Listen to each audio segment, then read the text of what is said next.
नमस्कार साथियों, स्वागत है आप सभी का आपके अपने YouTube चैनल रिफ्लेक्शन 2.0 पर। मैं हूं मनीष और आप हैं मेरे साथ आर्टिकल 21 प्राण एवं दैविक स्वतंत्रता का संरक्षण, आपके मौलिक अधिकार पर चर्चा करने के लिए।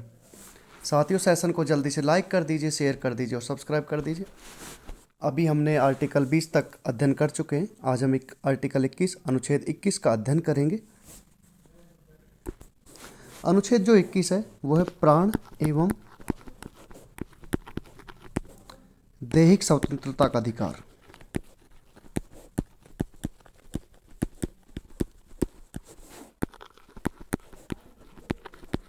किसका है? प्राण एवं दैहिक स्वतंत्रता का अधिकार। क्लियर?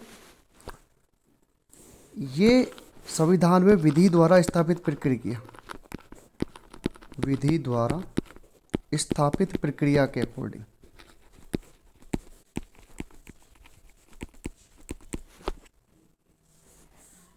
तो आर्टिकल 21 क्या कहता है? प्राण एवं दैहिक स्वतंत्रता का अधिकार।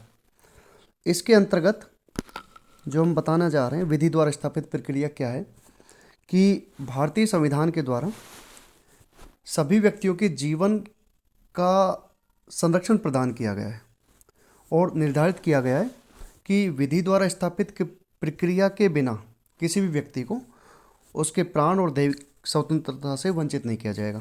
मतलब कोई भी कानून द्वारा स्थापित प्रक्रिया के थ्रू ही उसको वंचित किया जा सकता है। बिना कानून के द्वारा अगर कोई प्रक्रिया नहीं है तो उसको अपने जीवन जीने के अधिकार से वंचित नहीं किया जा सकता। क्लियर? अब ये जो दो प्रकार की स्वतंत्रता है, एक जीवन की स्वतंत्रता, एक दैहिक स्वतंत्रता, मतलब एक प्राण की और एक दैहिक स्वतंत्रता, इन दोनों का जो अधिकार दिया, इन दोनों में क्या क्या डिफरेंस है उसको जानते हैं। क्या है? एक तो जीवन की राइट टू रिलीव,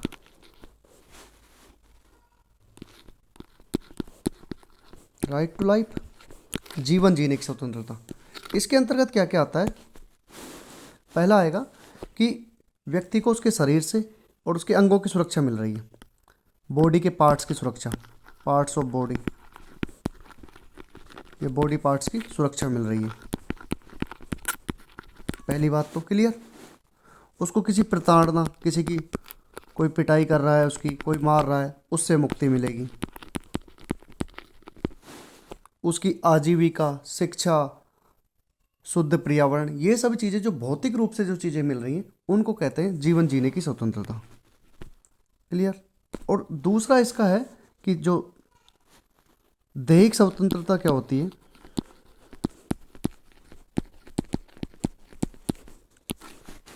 तो एक तो है मनमानी हिरासत नहीं रखेंगे आपको, मनमानी हिरासत में नहीं रखने की, में रखने के विरुद्ध। क्लियर? एक तो होगी मनमानी हिरासत में रखने के विरुद्ध। दूसरा हो गया आपकी गोपनीयता बना के रखी जाएगी, निजता रखी जाएगी, प्राइवेसी, प्राइवेसी का अधिकार। तीसरा आवागमन, कहीं भी हम स्वतंत्र विचरण कर सकते हैं, विचरण। क्लियर? कितनी प्रकार की? तो दो प्रकार की स्वतंत्रता का अधिकार मिला, एक प्राण की, जीवन जीने की, और दूसरी है दैहिक स्वतंत्रता की अधिकार। जब संविधान हमारा लागू हुआ तब जो स्वतंत्रता थी ये सिर्फ हमें कार्यपालिका के विरुद्ध मिली हुई थी। अगर कोई कार्यपालिका हम पे इनके विरुद्ध अगर हमसे जाएगी तो हमें वो स्वतंत्रता थी, लेकिन विधि के द्वारा और इसके विरुद्ध हमें नहीं थी, जीवन जीने की स्वतंत्रता नहीं थी। क्लियर? तो एक पहला वाद आया 1950 में, गोपालनवाद वर्सेस भारत संघवाद।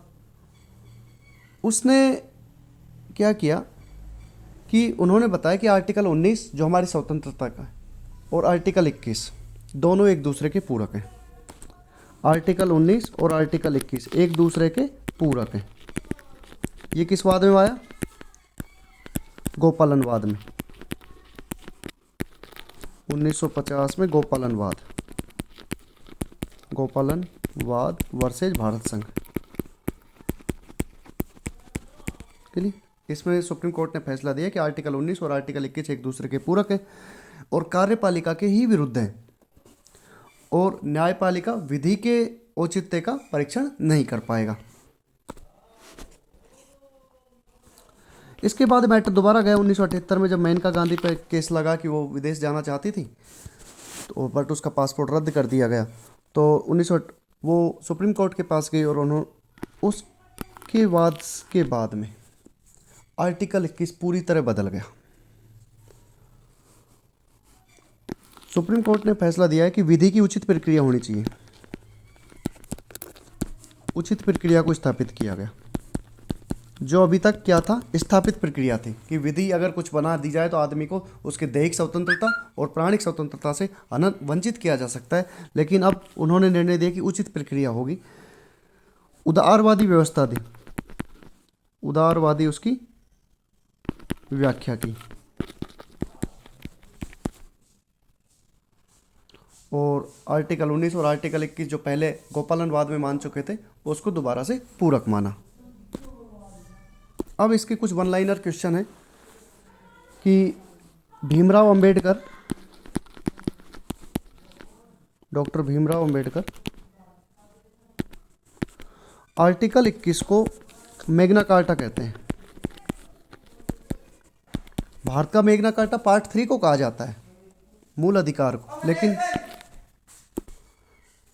मैग्ना कार्टा और संविधान का मेरुदंड,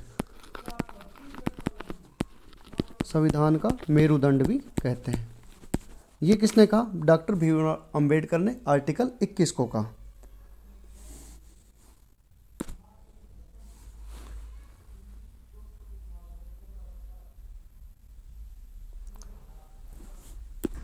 न्यायपालिका के द्वारा उसके बाद जब 1978 का केस आया, मेनका गांधी वर्सेज भारत संघवाद, तो उसके बाद न्यायपालिका ने इसकी टाइम पर व्याख्या की। सुप्रीम कोर्ट ने समय समय पर व्याख्या की और आर्टिकल 21 का कर दिया विस्तार। और इसके हर उस अधिकार को शामिल कर लिया गया जो मनुष्य के गरिमापूर्ण ढंग से जीवन जीने का लिया हो सके। अगर गरिमापूर्ण मनुष्य को जीवन जीना है तो उसके लिए जो भी स्वतंत्रता उसकी आवश्यक है, उन सभी अधिकारों को आर्टिकल 21 में शामिल कर लिया गया। कौन से वाद के बाद? 1978 में मेनका गांधी वर्सेज भारत संघवाद के बाद। क्लियर? मेनका गांधी वर्सेज भारत संघवाद के बाद में इसका विस्तार किया गया और उसमें व्यक्ति के जीवन जीने के ढंग, जो गरिमापूर्ण के जितने भी अधिकार आते हैं उनको शामिल कर लिया गया। और यहाँ व्यक्ति का मतलब इंडियन प्लस फॉरेनर, मतलब व्यक्ति का मतलब नागरिक से नहीं है। व्यक्ति का मतलब कोई भी व्यक्ति जो चाहे नागरिक हो चाहे विदेशी हो, सभी को ये अधिकार मिला हुआ है। आर्टिकल जो 21 है विधि द्वारा स्थापित प्रक्रिया से माना गया था, लेकिन 1978 के बाद में विधि की उचित प्रक्रिया में कन्वर्ट हो गया, जो कि अमेरिका की विधि की सम्यक प्रक्रिया के लगभग बराबर है। अमेरिका में कौन सी चलती है? विधि की सम्यक प्रक्रिया।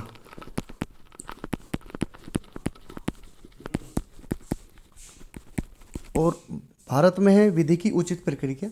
जब संविधान बना था तो विधि की द्वारा स्थापित प्रक्रिया थी। इसके बाद जो कुछ क्वेश्चन पूछे गए वो विभिन्न वादों के थ्रू जो अधिकार हमें सामने को आए उनके बारे में हम डिस्कस कर लेते हैं। आर्टिकल 21 में सिर्फ इतना ही है, प्राण और दैहिक स्वतंत्रता का अधिकार है, जो विधि की उचित प्रक्रिया से लिया गया है 1978 में मेनका गांधी वर्सेज भारत संघवाद के बाद में।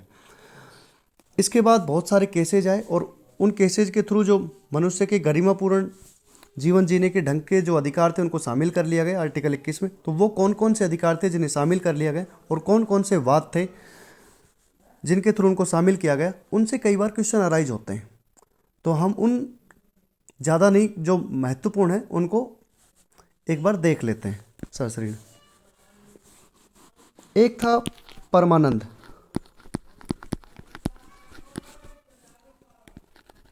कटारा वर्सेज भारत संघ। इसने निःशुल्क चिकित्सा सहायता, जो आजकल आप देखने जा रहे हैं निःशुल्क चिकित्सा सहायता मिलती है, वो इसी के थ्रू हुआ है, परमानंद की निःशुल्क चिकित्सा। क्लियर? एक MC मेहता वर्सेज भारत संघ, इसने बताया स्वच्छ पर्यावरण। इसके बाद में फैसला है कि स्वच्छ पर्यावरण भी हमारे जीवन जीने के, गरिमापूर्ण जीवन जीने के अधिकार में शामिल है, उसे भी आर्टिकल 21 में शामिल कर लिया गया। मुरली देवड़ा वर्सेज भारत संघ, इस वाद में क्या है कि जो धूम्रपान जो करते हैं सार्वजनिक स्थानों पर, उसको प्रतिषेध कर दिया गया है। सार्वजनिक स्थानों पर धूम्रपान निषेध, ये कौन से केस के बाद है? मुरली देवड़ा। तो ये भी हमारे जीवन जीने के अधिकार में शामिल है।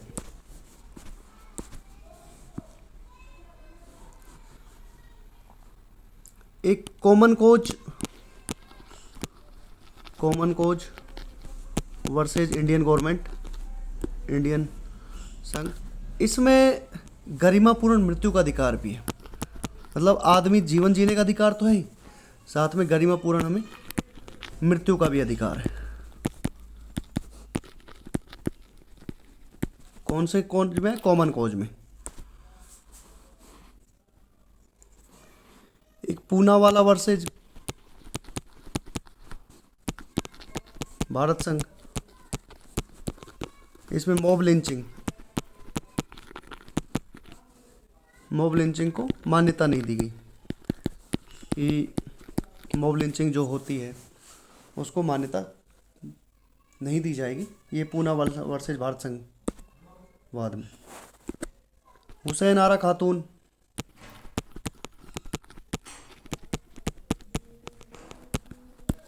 वाद आया एक हुसैन आरा खातून का। उसने कहा कि जो मामला जो कोर्ट में जाता है बहुत लेट सुनवाई आती है, मतलब व्यक्ति की 20-20, 30-30 साल लग जाते हैं किसी केस की, तो उसको त्वरित सुनवाई का अधिकार जो मिला हमें, त्वरित सुनवाई, हमारा जो केस होगा वो तुरंत सुनाया जाएगा। तो वो हुसैन आरा खातून वाद में होगा।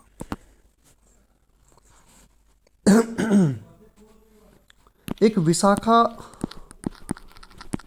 वर्सेज राजस्थान राज्यवाद आया था, ये महत्वपूर्ण भी है और इससे क्वेश्चन भी अराइज हुए हैं 1-2 बार। इसमें क्या है कि कार्यस्थल पर जो महिलाओं के साथ लैंगिक उत्पीड़न होता था उसकी सुरक्षा, महिलाओं की लैंगिक सुरक्षा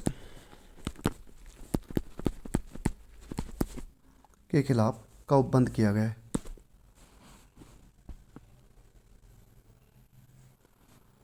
एक फाहिमा सरीन विवाद हुआ था, जिसने इंटरनेट के बारे में बात की, तो उसने वर्सेज भारत संघ, ये केरल की थी शायद, आई थिंक केरल राज्यवाद,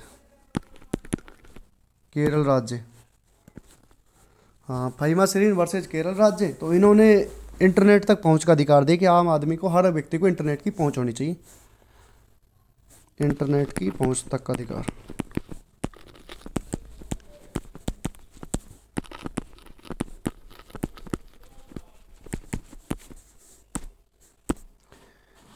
एक 1900 एक मोहिनी जैन करके था, मोहिनी जैन जो महत्वपूर्ण है, ये इसका ध्यान रखना। मोहिनी जैन 86वां संविधान संशोधन हुआ,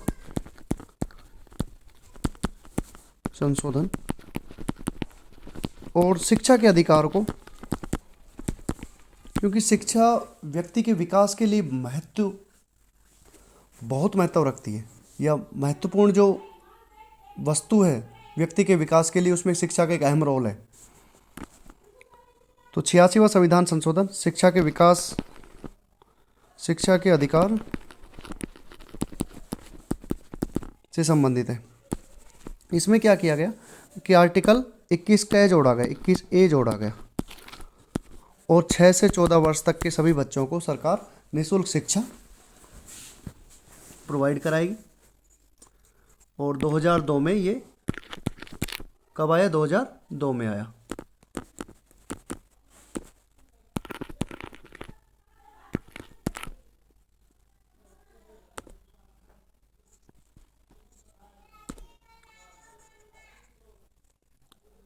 और ये 1 अप्रैल 2010 से लागू हुआ था।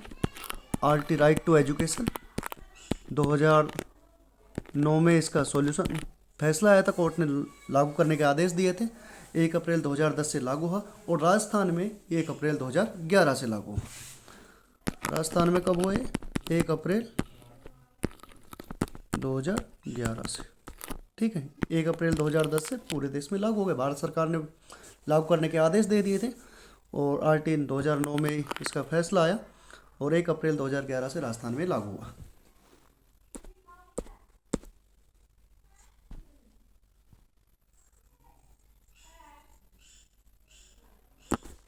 अभी जैसे हाल में हमने आर्टिकल 20 का पढ़ा था कि आपातकाल के दौरान आर्टिकल 20 को निलंबित नहीं किया जा सकता, उसी प्रकार 44वां संविधान संशोधन हुआ था 1978 में मोरारजी देसाई के समय में। तो उसमें कहा गया आर्टिकल 20 के साथ साथ आर्टिकल 21 को भी आपातकाल में निलंबित नहीं किया जा सकता, आपातकाल में निलंबित नहीं किया जा सकता। तो मुझे लगता है कि आर्टिकल 21 से रिलेटेड जितनी भी जानकारी थी मेरे पास, मैं आपको प्रोवाइड कर पाया और तो उम्मीद है कि आपको ये जानकारी पसंद आई होगी। आर्टिकल 21 हमारा कंप्लीट हो चुका है और इससे रिलेटेड जितनी भी जानकारी थी वो आपको मिल गई होगी। फिर भी अगर कुछ डाउट्स बच जाते हैं तो कमेंट्स में ज़रूर कमेंट करें, उनका आंसर ज़रूर रिप्लाई किया जाएगा। और छोटों को प्यार दें, बड़ों का सम्मान करें और अपने आसपास इस प्रकार का माहौल विकसित करें कि महिलाएं आपके साथ अपने आप को सुरक्षित महसूस करें, ऐसा कार्य करें। Thank you for watching reflection 2.0।